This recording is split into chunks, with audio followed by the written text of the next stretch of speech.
Hello again, everybody. Welcome to another edition of Good to Know Shreveport Bossier. This is a podcast that showcases all the good things, the positive things happening around our community, because there's just too much negativity in the world. My name is Jeff Bimefor. Over here to my right, this is my co-host Paul Reeser. I'm getting tired of saying this. He's used to own a whole bunch of Sonic's restaurants. I need a new job that you can refer to. You really do need that. Anyway, he's a member of the Committee of 100, and every podcast we focus on topics and initiatives having positive impacts on our community. Like I said, just too much negativity, so we're trying to be positive. Now, we have new episodes available every other Wednesday. You can find Good to Know wherever you listen to podcasts. You can also watch the video version at ktbs.com. Paul, do the honors. Well, thank you, Jeff. And I do need to get a job or something. You're really bugging me here in the studio, I'll tell you. We'll work on it, but it is fun because every week we learn something new about the area. I certainly do. And today, something new we're going to learn about actually is the Pioneer Heritage Center. If you ever think about it, when people think of Louisiana, they always say, oh, Louisiana, and they think about South Louisiana. But North Louisiana has great pioneers and heritage, and we're going to hear all about that today with the director of the Pioneer Heritage Center, Marty Young. Marty. Yes, thank y'all for having me. And you're decked out as a pioneer, man. I like it. I am, thank you. This is one of my toned down outfits for usually. Usually I can go full out. I mean, I have a pioneer made backpack, the whole 9 yards, leather bags. Well, what is the Pioneer Heritage Center? Yeah, so the Pioneer Heritage Center program started in 1977, joint project with the Junior League of Shreveport and the LSUS, the university. Mm-hmm. And so our main focus, though, is we focus on, like you said earlier, we focus on the pioneers that settled northwest Louisiana.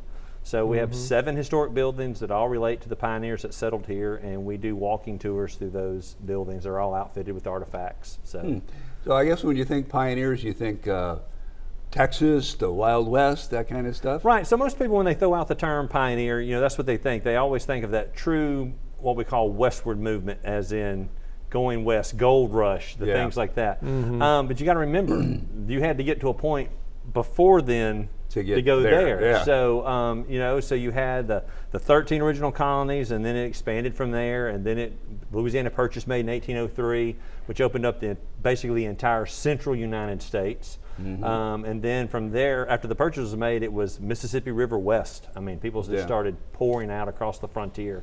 Well, northwest Louisiana was the frontier for just a minute, right? Oh, for sure. So, I mean, America. almost as important as like St. Louis. Yeah. Shreveport. My hometown? Yeah. Shreveport became a launching spot, too. I mean, that's where, a lot of those pioneers coming through would settle. I mean, you consider that Highway 80, or what is now Highway 80, was a wagon train trail.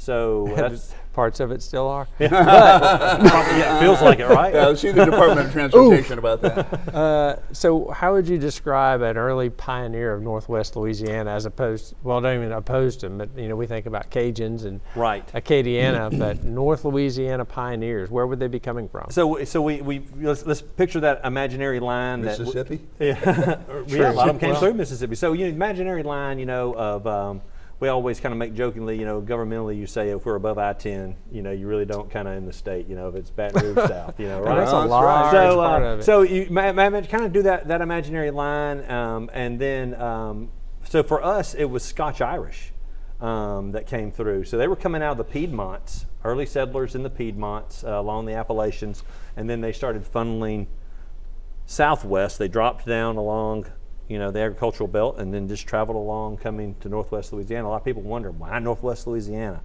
I mean, there was a lot of good things here. I mean, where did the term, forgive my ignorance, but where did the term Cajun come from, and what does it actually mean? So you're talking South Louisiana, that's the Acadiana, so that was a lot of big French influence, and early Spanish influence. Okay. So that's where that term originates. I'll be honest, I don't focus on South Louisiana. So we don't talk about that here. Pioneer Heritage. Everybody hears about that. They say, Louisiana, you're from New Orleans. Is there an alligator in your yard? I'm like, right. There isn't. Oh, and do you know Jeff Bimefor? That's the third question. There's a billboard with that question. I do get alligators, and I do know Jeff Bimefor, but I live nowhere near New Orleans. Right, so, you have to tell about it. We're 6 hours north of New Orleans. So, that's true. Yeah. So, but those early pioneers, they came in, like I said, coming through the Piedmonts, coming through that southern belt, coming here because there was, huge amounts of untapped timber here. Always, even in droughts, there's usually always water available here. The soil was agriculturally sound for growing, lots of things. My grandfather one time told me, he says, when I was a kid, you could put rusty nails in the ground and grow a shrub with anvils on it because the soil was so fertile, Okay. So Alluvial, was that alluvial soil? Yeah, Is that the all term? alluvial, Red River, What? That's right. What was that word you just threw out there? Oh, that's when That's the scientific word that's for the today. scientific alluvial. word for the, Okay. the silt that comes from the river that Alluvial. it washes down. It makes the land very fertile. It's good for well, I growing didn't. cotton. I've never heard that word before. Alluvial. Well, That's should have amazing. listened in civics when you were in I- 8th grade. Well, I didn't go to school in Louisiana, so That's true. Probably why. I Not a didn't lot hear of that. alluvial soil in Yeah, St. but Louis. Apparently Illinois. not. Yeah, I came from St. Louis down to Mississippi. That's right. All funneled down this way. So, Pioneer Heritage Center. Is this a place where you have actual exhibits, or tell? So we have what we call we're pretty stagnant, and I say stagnant, our static exhibits, in the sense that we have our 7 buildings. We tour through 6 of those buildings, Okay. and all the buildings are outfitted. So we want a visitor, when they come, to get the experience of what it was actually like to walk into one of these buildings Okay, when so- the pioneers used it. Okay, so the buildings themselves are the exhibit, I guess. Right. Yeah. So in everything that we have at the Heritage Center, all the artifacts that we have, which is over about 10 to 12,000 artifacts that we have, Wow. and were all donated to us. We purchased nothing, including our buildings. Our buildings were even donated to us. Nice. So we moved them all within roughly a 60-mile radius of the university, so we could just keep on that focus of Northwest Louisiana. It's called a museum on your website, but the museum is in fact the 6 buildings. Correct. And where are they located? On LSU campus? They're on the LSU campus. LSUS. So the easiest way, on LSUS's campus, the easiest way to say it is if you know where all the kids play soccer on the back 33 acres of the campus, balloon rally, where the balloon rally is Yeah, held. right. There's a fenced-in area that has our 7 buildings in it, right there on the corner, right kind of across from the BSU, right off of East Kings. And are they restored like completely, or like they were like brand new, or did they look? So first arrival, yes, they were restored to look brand new, but there's some quirks to that. But As a it's the preservationist actual- myself, it's the you want to actual get them buildings. weathered to look, because Yeah, you want yeah. them to Yeah. look like they did when folks walked in, walked into them. So so they all have some great age. I mean, you consider we've been there 46 years, so. And over that 46 years, we've collected those 7 buildings. So they all have some age. We've done some major renovations on several of them over the years. So this is actually part of LSUS, I guess. Yes, it is. I am an employee of LSUS. Okay. So, and I've been there for quite a while. I've been there. I pulled it up yesterday just so I could get my timeline right.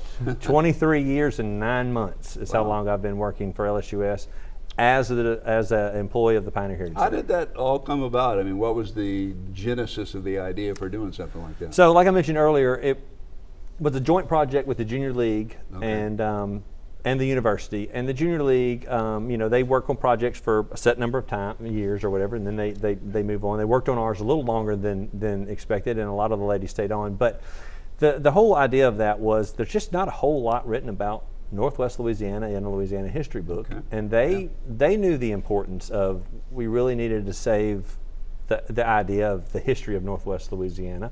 And of course, you look at the year, well, we started the project in 77, well in 76, that was the bicentennial. Right. So everybody was doing restoration projects and things, helping to preserve American history. So so they kicked off, approached the university and says, hey, this is an idea we have, and they found the first building, which is the Caspiana house. And from there, we gathered the other 6. And then eventually, believe it or not, the Smithsonian got involved. Really? The Smithsonian came in and kind of, they approached the Smithsonian. The Smithsonian says, well, look, if you're going to be building a historic entity to save this area or this region's history, here's kind of a list of what we suggest, some things that you need to look for, to try to gather. So we've tried to stick to some of that. Some of it is a little large. You have a cotton gin on there. Well, that's a pretty big undertaking to get that on campus. But we've stuck pretty close. So we have those 7 buildings. We have a general store.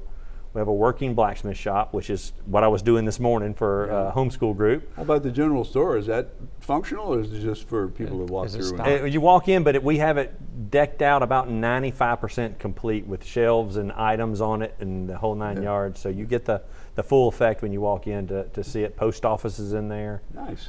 So we have that in our blacksmith shop. We have a log cabin, or log dog trot, which is our oldest building, built in 1850. 2-room log cabin, very typical of this area. A lot of German influence you can see in that construction. We have the Caspiana house, and then we have our detached kitchen. We have a doctor's office, and we have a chapel that was donated to us by First Baptist Shreveport. Wow. So all of this stuff was just like sitting somewhere else, and it got moved to the LSUS. It was campus? moved for preservation. So we have 2 of our buildings on the National Historic Registry. So that's the Log Dog Trot and the Caspiana house, and they're on the registry. Even though we moved them, we were still able to get them listed because we moved them for preservation's sake, to save them. Yeah. I mean, this sounds like a complicated process to get this stuff done. It is. It can be very detailed when you start looking at moving building. You know, I mean, there's one thing to sit there and say, hey, we need this, and you know, somebody says, oh, well, I have one of those sitting on my place, I'll donate it to you, and then, you know, and the ball kind of gets rolling. But when you start talking National Register of Historic Places and things like that, that starts getting a little bit more inclusive in some things that, you know, because then you have to sit there and say, okay, well, we're bringing this building in, they're like, and there was an extra wing added to it, and the, you know, Historic Registry goes, yeah, but if you want to list it, it has to be original, as close to original as you can get it. So, for instance, the Caspiana house had a wing on it, but we weren't able to include that because the house, they wanted it to be in its kind of original functioning look. What was, I got a log dog, what are you talking about? A log dog trot. Okay, what are you talking about there? So a log dog trot is a very typical style home that you would have seen in this area and throughout the Piedmonts. So a log dog trot is, you have a room on the left side of the house, a room on the right side of the house, all under one roof with an open central hallway right between the 2 rooms. And it goes out to an open back porch and an open front porch. So the dogs can run And the out. dogs, most likely that's how it got its name, was, Okay. you know, because everybody had dogs, and if you did not take them out at night to go raccoon hunting or whatever it needed, you know, they got restless because they laid around the house all day long. Yeah.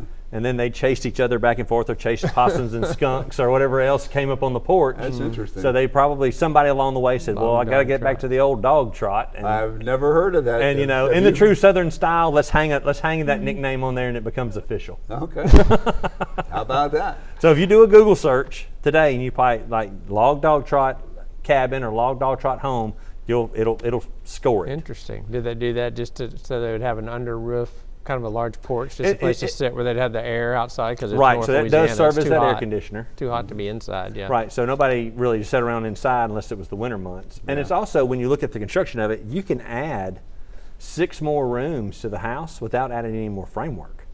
You could wall in the back porch on either side. There's 2 rooms.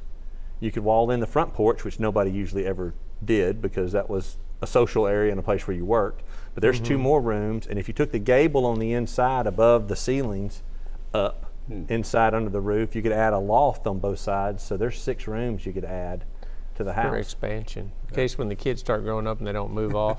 Right. Actually, our dog trot has an extra room on the back, and we refer to it as the mother-in-law room.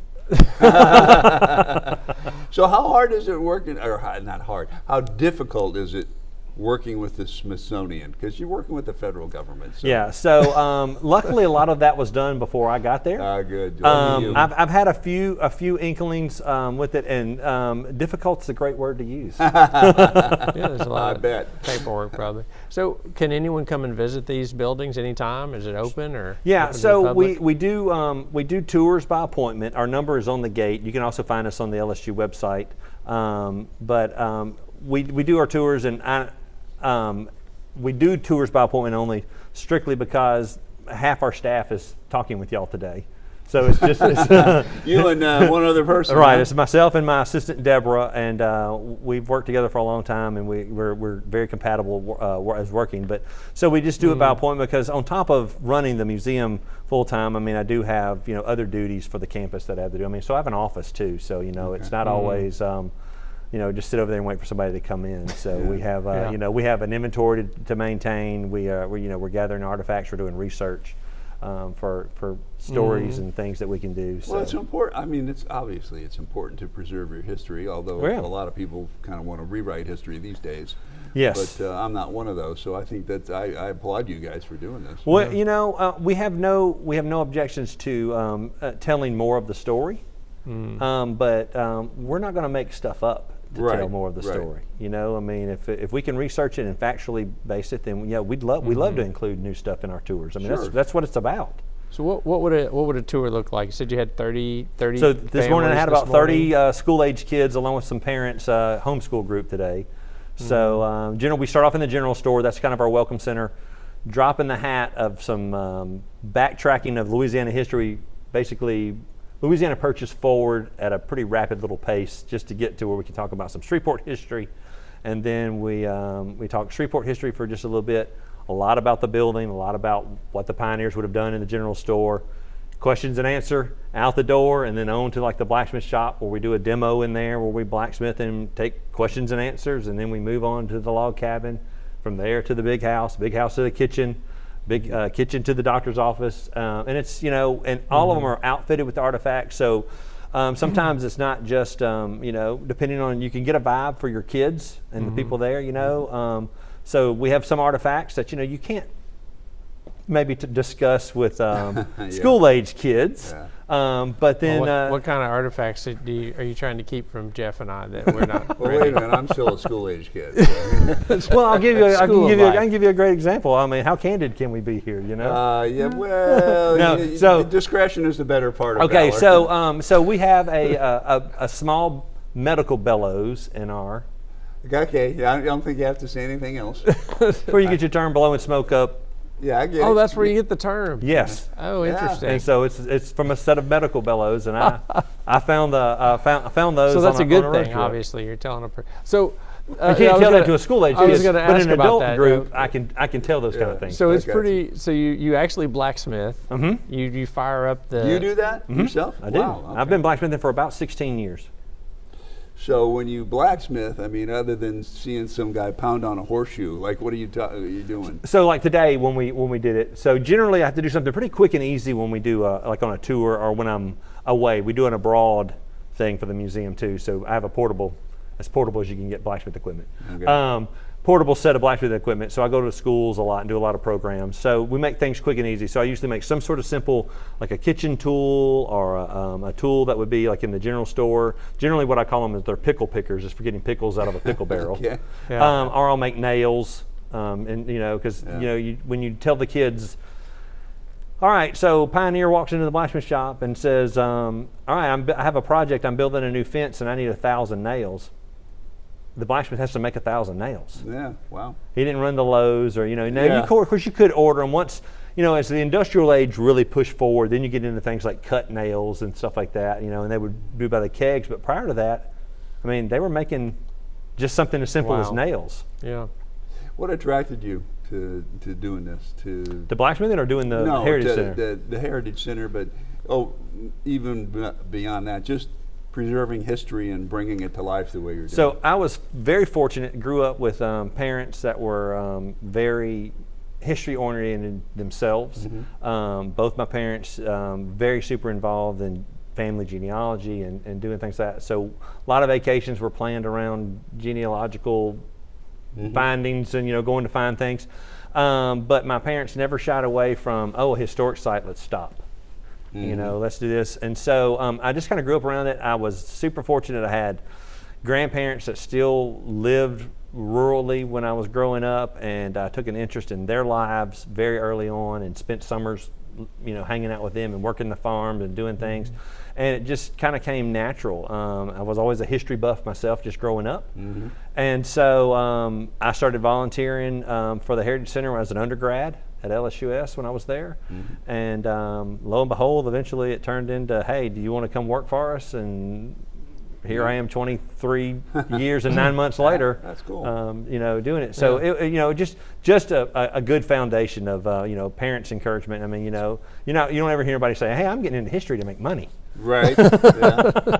Although, you know what? It's not about, it should be that way. All right, it's not a bad gig at all. No, I just mean we should be able to make money with history. Yes. Because it's important to, I've said this before, but we just forget too much. We got to keep that alive. It is, and it's, one of the scary things, and I say scary things, is, and you hear people say this all the time, and I used to hear people say this, other living historians and things, and I never really thought about it, but the longer I've been there in my career, you ask kids, when you're doing the kitchen tour, where do you get milk from? And they go, the store. Yeah. Or Right. we had some a while back that didn't know that, because we talk about pickling, because it's easy to do, and we talk about you go to the store, you buy pickles. Yeah. Well, it wasn't that easy for the pioneers. They had to plant the seeds, grow the cucumbers, make their vinegar, do the whole run. And one of the kids raises his hand, and we're like, yes. And he goes, are you telling me that pickles come from cucumbers? Yeah, pickles come from cucumbers, Wow. I mean, they're like, I don't like cucumbers. But I like pickles. But I love pickles, right? Yeah. So, it's very important that, that they know this. I mean, because, I'm a firm believer, you don't study history, you don't learn history, you are doomed to repeat some of it. Repeat bad stuff. Right, Yeah. and of course I always look at it like this too. If something ever really just took a nosedive and things go south, at least I can take care of myself. That's right. And I'll have a trade. You're more prepared than any of us. You can right? make your own nails too. That's right, make some own nails. I'll be in demand, right? So how well attended, or did the college, the students at the college, did they come to visit the center or not? Yes and no. Okay. See, that's a problem. They should all go through it. They should, and but it comes and goes in spurts. Sometimes we'll have a semester where we may have a couple hundred kids, throughout the semester that just come by, and do this. Our recruiting office is doing a great job when they're bringing students on campus saying, hey, the Heritage Center's here, be sure to go by and visit. So we're starting to see a little bit more increase. The sororities and the fraternities have started using, coming over as part of their new thing. So, it needs to be, but like I said, I think when I talked a while back, it's our bread and butter are school age kids. Yeah, younger kids. And it fits into their curriculum. Yeah. Well, I think there should be a curriculum. What do I know? But at LSUS, No, I think you're spot on. That should incorporate this, and that be part of learning history. For heaven's sakes, just make it part of it. Right. Walk over for even just for that hour, Yeah. For class time, and come over and just Well, look at all the things you can teach them. I mean, just the blacksmithing thing. I bet none of those kids that go to LSUS have any idea what that's about. I've probably in the last, let's just say this, since Forged in Fire came out, the TV show, I've had more college guys come over wanting, because they'll drive by and say there's a blacksmith shop, and they see me over there working, they see smoke coming out of the stack, they're like, oh, I didn't know we had a working blacksmith shop here on campus. Yeah. So that's been a competition show on A&E. People build different things, knives or whatever, right? Yeah. So That's cool. and that's great, and and we try, and I one of the best advertising tools I have on campus to get interest from students is I walk around campus fully clothed and dressed, and just and I go and I queue up at the port for lunch or something, and you can get the. Yeah. You could kind of get the look, and it allows me to turn around and go, oh, you're looking at admiring my outfit or whatever? I'm the director of the Pioneer Heritage Center. Here's my card. Come see me. And I do that at Walmart and everywhere else, too. Have you thought about doing, or do you do like Instagram shorts and TikTok? So and that is sort of on thing? our agenda. I'm glad you brought that up. That is on our agenda. We're going to be looking at getting some, this year, buying us some GoPro cameras or whatever, and doing That's a good idea. Yeah, doing. Surprised you thought of it. Yeah, doing snippets and things. Just to help promote. The Heritage Center. Whether it be just a quick and easy 15-minute. Here's how a nail was made. Here's how we have a working kitchen too. So I can cook out of the fireplace. Don't you have I mean, sure, there's a video department at LSUS, isn't there? I mean, like video students, you guys could work together. Right. That'd be a great conjunctive When you thing mentioned to do. that working kitchen and the general store, I just like maybe you could turn those into actual functional things where kids could come in and like purchase things. Yeah. So we've have a lunch or something. We've discussed that as well. That's a good idea. Going with some sellable items in the in the general store, even if it's just candy, stick Yeah, candies the old, and peppermints and things like that. Yeah. The cooking thing has become, since the world has changed so much with gluten allergies and kids being allergic to this, that, and the other. I can't cook biscuits and serve sorghum syrup. I did that when I first started 23 years ago. You did? I cooked biscuits and we served biscuits and homemade butter and syrup. See, I think that's a great idea. Was there ever a problem? Yes. There was. A lot of kids are eating gluten these days. Okay. Biscuits are a gluten beast. Yeah. Well, see, I've never had that problem, so I don't. No, it's just not There's just problem. It's not a there's not problem. any foods I don't think I'm allergic to. I just like. Well, did these problems exist back in the pioneer days? And if so, how did the families get around it? That's always been a great question. People have asked me that a lot of times. They're like, "Well, did people suffer from allergies back when?" And it's like, They must have. They had to have. Like I know, like my grandfather, and I use my grandfather because I remembered interviewing him. He suffered from hay fever, so that's an allergy, and of course, but he just, sweat rag, snot rag, and just worked through it, blowing nose, and just worked out, because they were baling hay and doing everything else. So how much of that could you kick up and Well, breathe? have you ever right? seen pictures of those folks when they were 40 years old? They looked like that was they did it. look Life weathered. expectancy, and that was allergies. Yeah. You have a doctor's office too, right? We have a doctor's office, which is one of the cooler buildings. They're all cool buildings, but that's one of the cool ones because the medical auxiliary was involved with that pretty early on. So we got some really cool stuff in there. I was going to say, maybe you could have like a doctor come in there sometime. We've had that. We had my friend Michael, who was I worked under. It's funny. I worked under him when I was first learning how to blacksmith because he was a master farrier. So he shoed horses. Wait, I've heard that. Okay, is that what that is? Yes. Okay. So he was shoeing horses to pay his way through college, finished his undergraduate, and then went to med school. And so I had him come a time or two and do things, because we have a lot of medicinal boards, so we have a lot of all the herbal remedies and things that they used to use in there. So he would come and talk, I think these things are all great. Yeah. I really do. I love history. I remember trying when my daughter was in high school, trying to help her study for her American history test. The textbook was so dense. Like every sentence was like important, I thought. And like, how do you study for this? Because you couldn't possibly absorb all of that. It's tough. And I was telling my girls, I have two daughters, one in high school, one in college, and and my oldest is majoring, double majoring. She's majoring in history, is one of her majors. And like her dad, she doesn't want to make any money. But I told her, when you did, I said, look, with these classes, it's going to be, they're going to be kind of case specific. A lot of them, it'll be American history from this point to this point, or Civil War history from this point to this point, or European history, And I said, just you're going to have to find your niche. I was one of those. I thought I can learn it all, and my brain. My brain is not one of those. I don't learn it all that way. Well, so, but I found my passion being... Here's another example over here. I resemble that remark. my passion being the westward expansion in the U.S. and pioneers. And part of that I think is because of my grandparents. They moved a lot and did whatever, and their families before them did that. So that was kind of my niche. So, okay. Well, Marty, you're super knowledgeable in this niche. Niche. I always say niche, but this niche. I'll go with Jeff. What do I know? Has anyone asked you a question though that you just went, "Wow, that's a good question"? What's a good question that someone's asked? Because I would imagine people coming in there are new to this subject matter. Yeah. So as far as like just a specific pioneer question, most of the time I can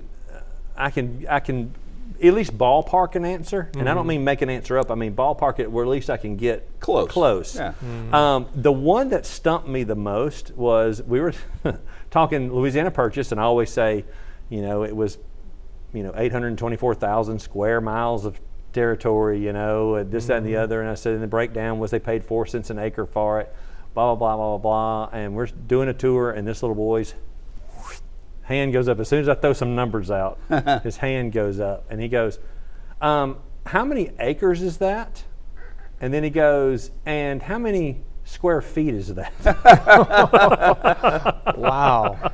And I was like, well, buddy, that's a great question. Yeah. And that is one Mr. Marty has never had to look up. Let so me I said, get my calculator out. I will do what I can do. And I said, and I promise you that if I don't have an answer for you by the end of the tour, I will email your teacher. There you go. And we're really good. Deborah and I both are really Yeah. good about trying to get answers, because I mean, people are curious, and if we can't answer one, I mean, nobody can know it all. Of course not. And now there's lots out Yeah. there that can pretend to do that, but Yeah, you know. right. So you know, luckily with the smartphone, when I got done with my 2 portions and Deborah took over, I pulled it out and started, you know, doing some Figured it out. calculations and doing this, and somebody had figured it out, so I was able to tell them before we left. All right, we're down to we're out of time here. So if somebody wants to get more information on your center or get in contact with you, how do they do it? So they can call our office direct, and that number's 318-797-5339. Okay. They can email me directly. That's Marty, M-A-R-T-Y, .young, Y-O-U-N-G, @lsus.edu. Okay. They can go through the LSUS website too to get that information. And You don't have a separate website or anything? Just no, for it's the under. center? You can go to LSUS, Okay. and then you can type up Pioneer Heritage Center, and it'll bring up Okay. some right. information there. And then if they want to get more information and talk to me directly, October 14th we have our annual Pioneer Day open house on that Nice. Saturday, 10 to 3, Okay. so that folks can come out and they can Very good. see everything. Buildings will be open, all kind of crafts people there doing all kind of folk skills. So Okay. Well, thanks for being here. yeah, thank y'all for having me. I've enjoyed it. Yeah, Anytime. yeah. Marty Young from the Pioneer Heritage Center on the campus of LSUS. You should take advantage of that. History is a great thing. Thanks for being here. You can be sure to check out Good to Know Shreveport Bossier, wherever you get your podcasts, and clearly I look at them a lot. So you can watch the video version at ktbs.com. Have a good one, everybody.